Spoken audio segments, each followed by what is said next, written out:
Okay, so Okay. I'm Deja. My mom is Tommye Sempadian, and my grandma is Sempadian. Okay.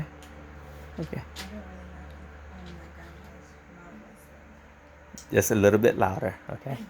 I don't really know who my grandma's mom was though. Yes.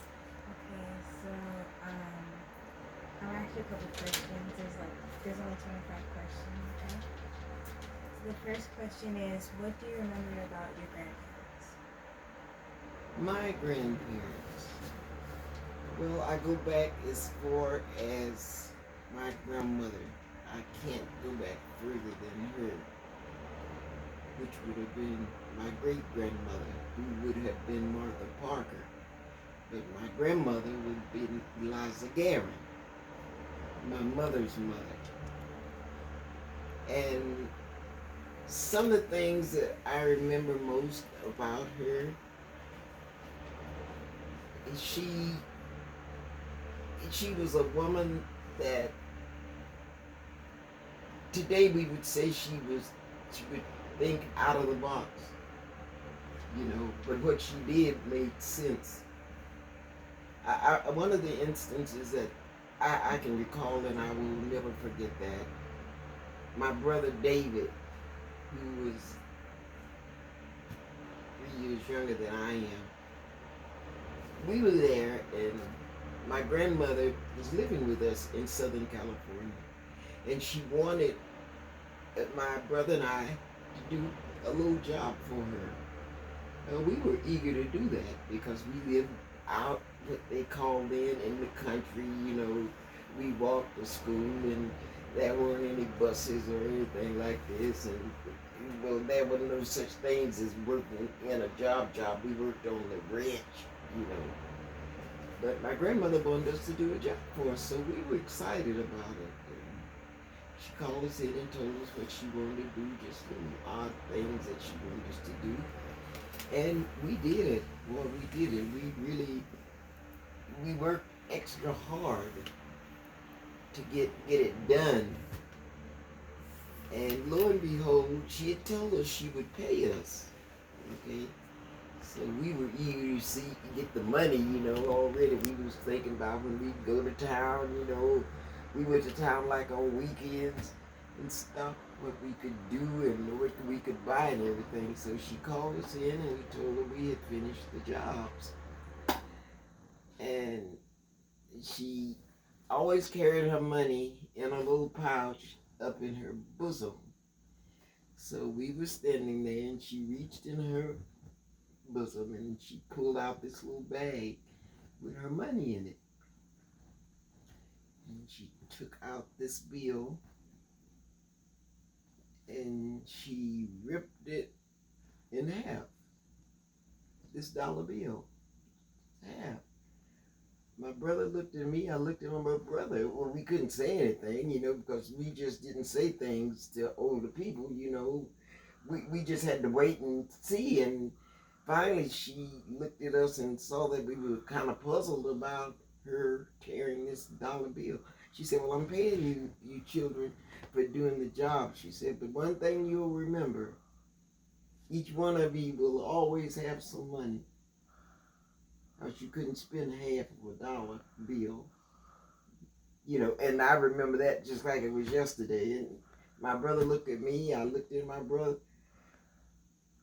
In our minds, we later talked about it after we left from front of her. And what can we buy with a half of a $1 bill? Nothing. So we'll always have it. I don't know whatever happened to the half of the bill, but that happened. That was true life. But now it made sense. She paid us. She gave us 50 cents a piece, but we couldn't spend it. So we would forever have some money. Now that is the pinnacle of my relationship with my grandma. And I mean, I cherish that, and I can remember it just like it was yesterday.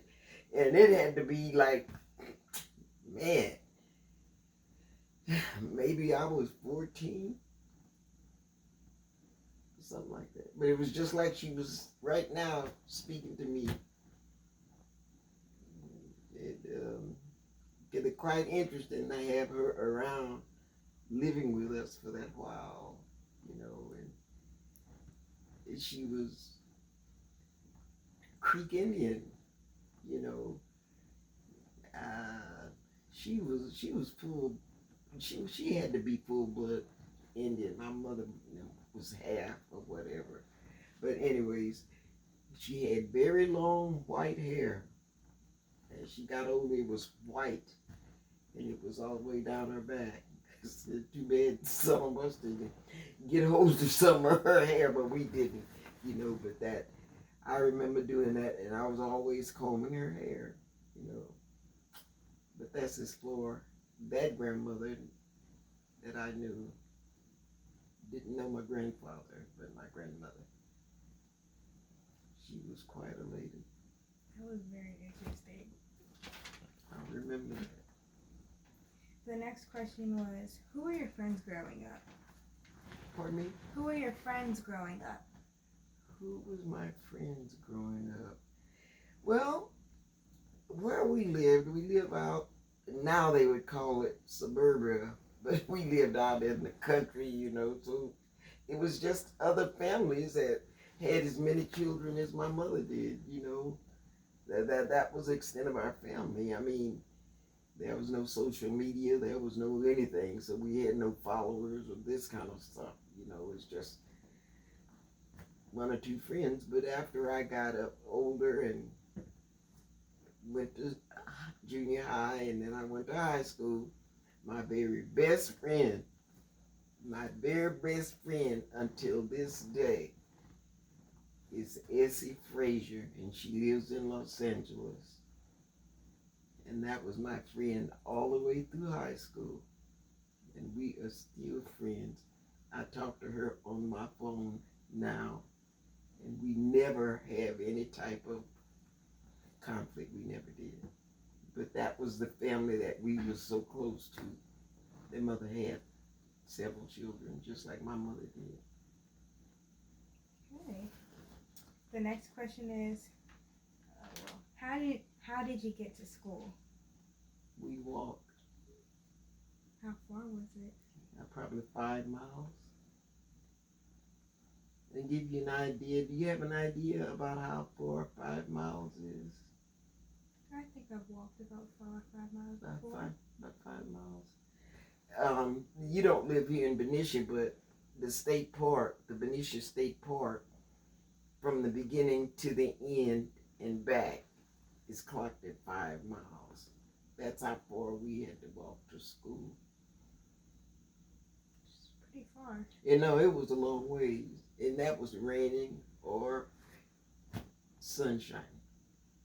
There was no excuses. Wow. I can't do that. You can, if you had to, you could do that. You know, and what we were taught, we cherished it a lot because we had to do so much to get it. You know, to walk that far to school, rain or shine. You know, whatever we learned, we made the most of it, and we all did pretty good. Okay. The next question is, what did you do for fun as a child? Improvised whatever. We didn't have the things that they have now. Now you got your cell phones and all of the other stuff to go along with it. You got the social media to go along with and all this kind of stuff. But with us, having a fun time was getting out in a dirt road. We didn't have pavement. It was just dirt roads because we lived in the country. We didn't live in the city. And we could most times we made our ball, you know, just wrap it up, wrap cloth and everything good, and we would play catch with that. didn't have some of the luxuries that you have now. But again, we grew up older and we moved, things became a little more civilized, and we were able to get different things. We never went hungry. We had a lot of love in our home, but all the other luxuries we didn't have. Okay, the next question is, did you have a curfew? Well, yeah, we had a curfew. I mean, we made our curfew ourselves because there was no street lights. And if you've ever visited anyone in the country, when the sun go down, it's black dark because there's no street lights, okay? You will go in the house yourself, because anything could be out there. A snake or anything. So yeah, we had self-made curfews. Okay. The next question is, who has influenced you the most? My mother. How did your mother influence you? Mainly because she was such an independent lady. My father passed away, and my mother had 9 children when he passed away. And I can remember her saying that the one thing she wasn't going to do is have her children split up. Like in today's world, in instances like this, the first thing a social worker want to come in, see a mother with 9 kids, well, why don't you put them on foster care or put them in the system? And that was one of the things my mother was totally against. She kept us all together, and as they got older and got married and left, I was the last one to ever leave. And she had to force me to leave then, because I didn't want to leave her.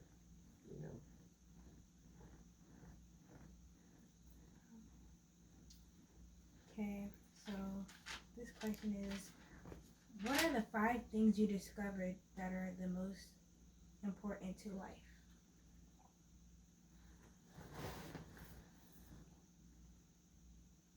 The 5 things that, what, then or now? Then. Obedience, number 1. Obedience. If we were told something, and if whether my mother agreed with it or she didn't agree with it, we were expected to follow through on that. And we were all pretty obedient. I would say obedience was at top of the list, because having 9 kids, young kids, if we didn't practice obedience, it would have been a nightmare. But we did. Obedience, honesty, dependability. If we said we were going somewhere, that's where we're supposed to be. If she would have to find us, she would know where to come and find us. It wasn't no getting on the phone calling to see if we were there. She either got in whether we had a car or not.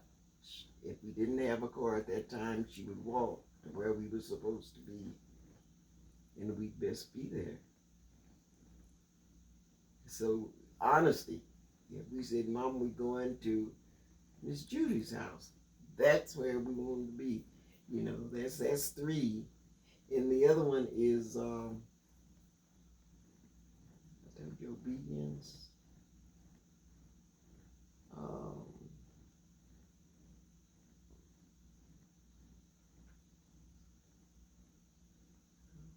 Obedience covers so much.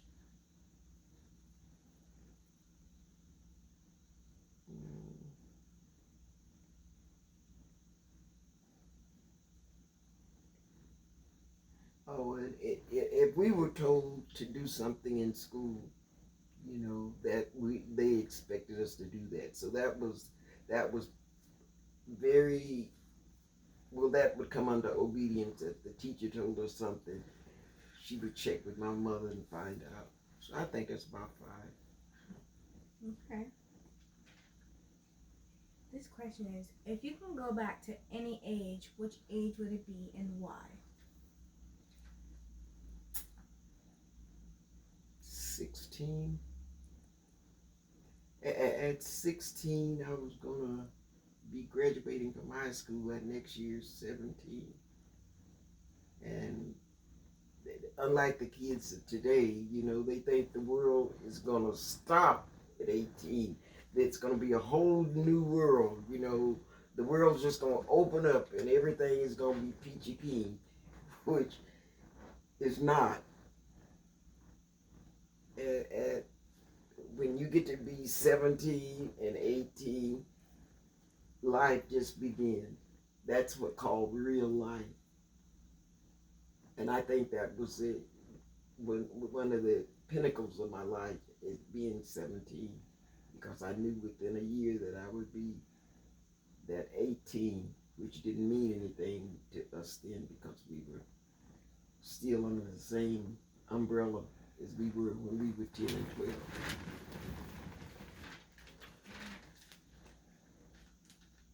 This question is, what is your biggest regret? That I wasn't able to go to college. Why weren't you able to go to college? My mother couldn't afford it.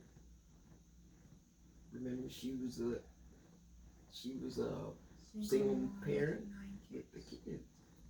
You know,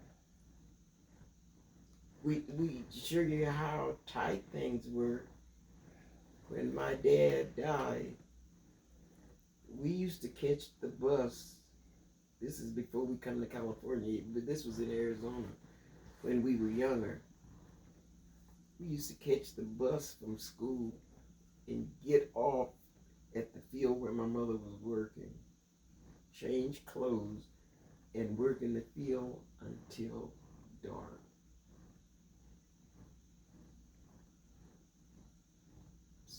So if you put some of the kids today in those shoes, can you imagine what it would be like? Very hard. Yeah, it would be very hard. But in the long run, it makes a strong person out of you. So things I run into now is just like nothing, because I've come through some rough things. Okay. This question is, what items from your childhood would you like to be sold? What items from your childhood would you like to be sold in stores? Wait a minute, repeat that. So like, any item from your childhood, if you could only choose one, what would you like to be sold in a We store? didn't have anything. Man, that's a good one. Wait.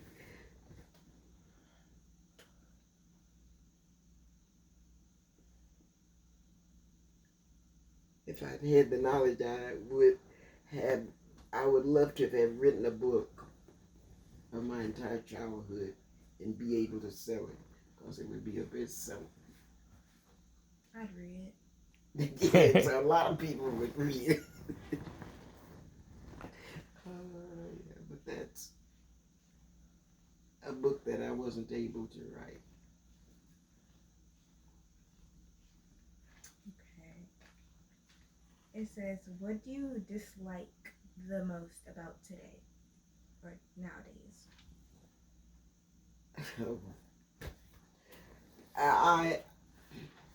I can't, and I guess I haven't caught up yet, but social media, it just tears me up, because you can be talking to a group of young people, and they're so busy texting and talking on the phone, they don't even hear you.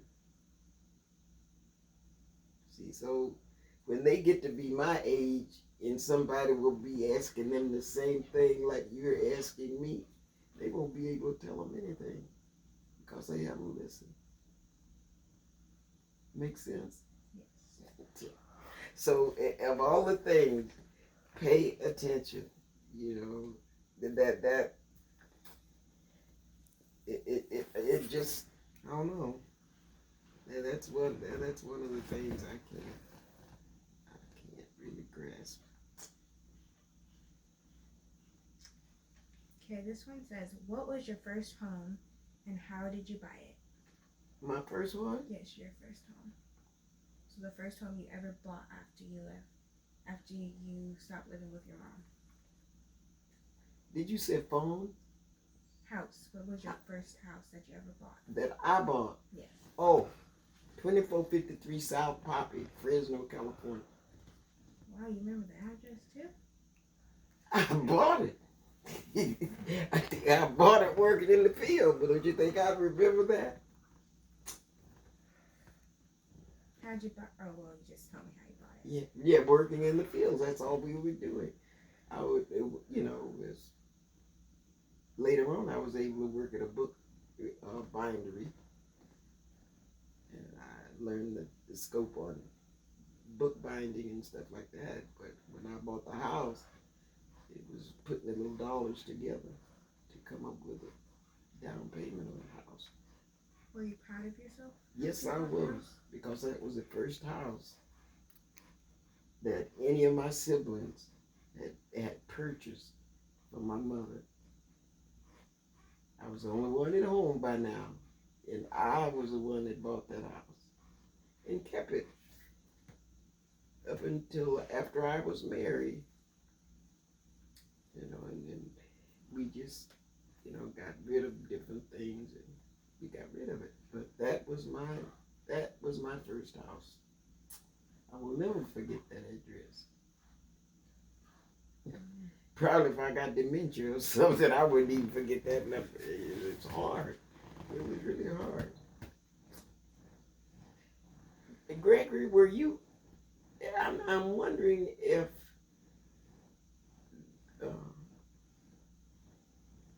When you were a little boy, you were able to go to Head Street. I mean, not Head Street, but to Poppy Street. Mm-hmm. Yeah, my sons were able to go to the house where I purchased for my mother before I got married.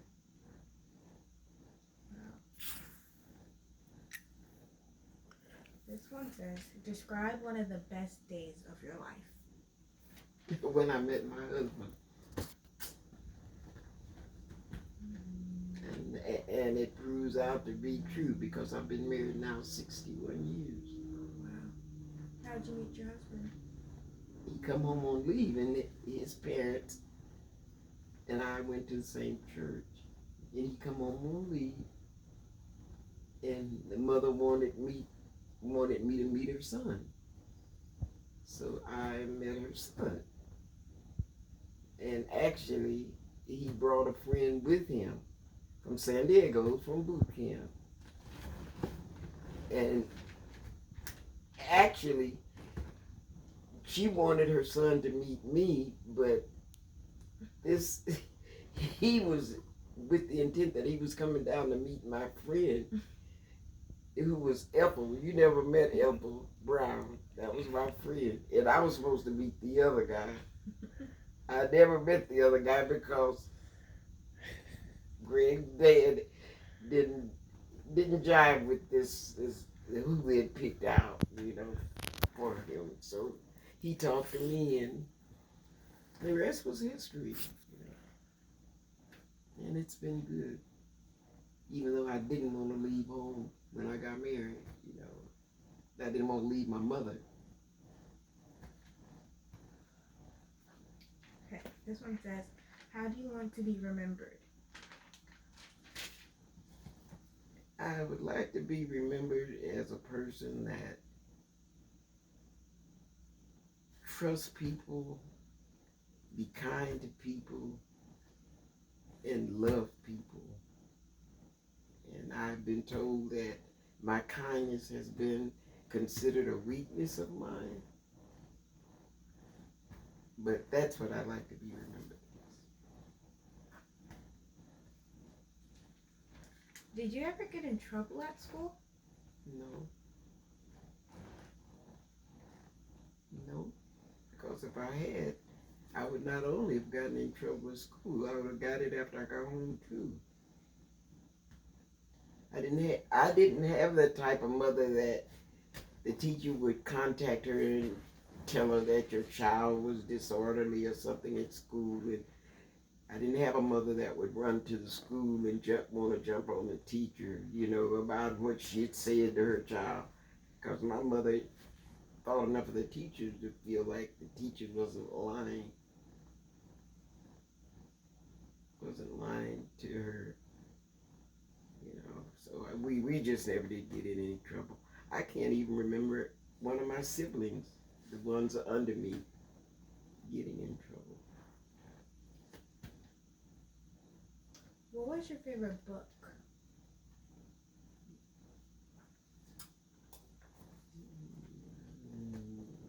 My favorite book. I don't know. I thought a lot about. It was a book that George Washington wrote. And at the time, I can't, for the life of me, I can't remember it. I could just remember George Washington's book, and I knew that he and I celebrated the same birthday. This is why the book probably wasn't that good, but we celebrated the same birthday. So I said, oh boy, George Washington. But it was interesting at the time, so I would say that was about it. What do you remember about the place you grew up in? Well, as we said.